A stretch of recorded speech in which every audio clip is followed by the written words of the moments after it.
Сәлем достар, сіздермен бірге Әсел. Бүгін мен сіздермен өте қолжетімді, әрі оңай, әрі тез дайындалатын, дәмі де өте керемет болып шығатын муравейниктің рецептісімен бөліскім келеді. Ол үшін бізге ең алдымен 500 грамм ұн, 300 грамм сливочный масло, жарты шай қасық сода және де бір жұмыртқа қажет болады. 500 грамм ұнымызды осылай ыдысымызға салып, ас содамызды араластырып аламыз. Жақсылап араластырып, оның үстіне 300 грамм сливочный масломызды үккіштен өткізіп,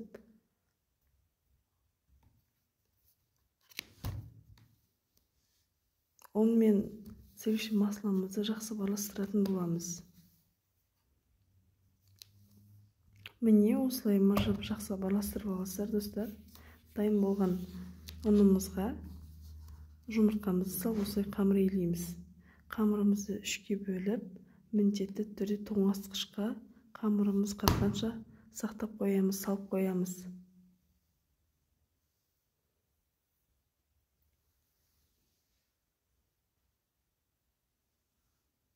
Сонда сіздерде келесі теркадан өткізгенде қамыр әдемі жақсы өтетін болады. Қамырыңыз қатса. Менде қатты достар қамырым. Дайын болған қамырымды мен 3-ке бөлген едім жаңа. Осылай теркадан өткізу арқылы қызып тұрған 250 градустағы пешке салып пісіріп алатын боламын. Міндетті түрде осылай астына пергамент қағазын төсеңіздер. Осылай 3 қамырды да мен теркадан бөліп өткізіп пісіремін.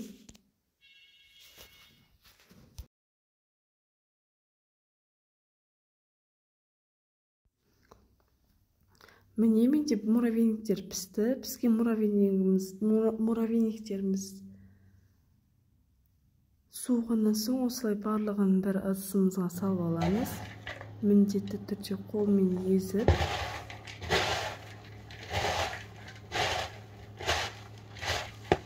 жақсылап езіп аламыз достар. Видеодағыдай жасаңыздар. Описанияға барлық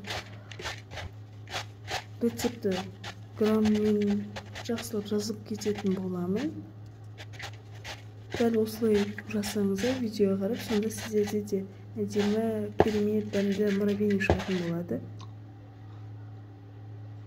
Міне осылай үгіткен кезде осындай болып шығу керек. Ал енді достар, сгущенкамен вареный сгущенкамызды салып, жақсылап араластырып алатын боламыз.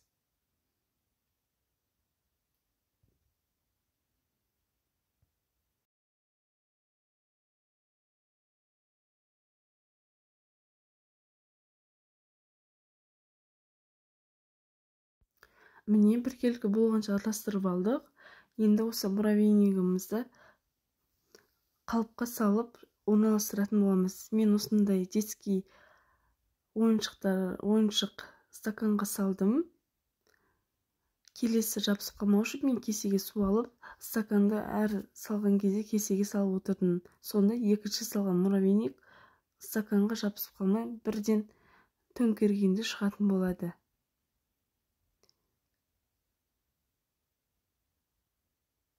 Ал достар, сіздерде бұндай стакан болмаса, қалаған ыдыстарыңызға салып шығара берсеңіздер болады. Міндетті түрде жасап көріңіздер осы рецептпен.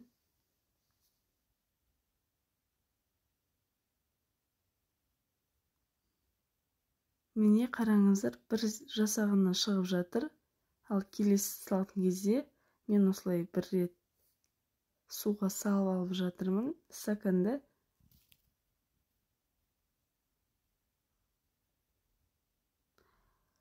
Міне достар, муравейниктарымыз дайын. Мен бетіне глазуру ретінде кокосовый стружканы қолдандым. Өз қалауларыңыз шоколад ертіп жақсаңыздар да болады. Дайын болған муравейниктерімізді жарты сағатқа холодильникке салып аламыз. Сонымен муравейниктарымыз дайын. Ас болсын достар.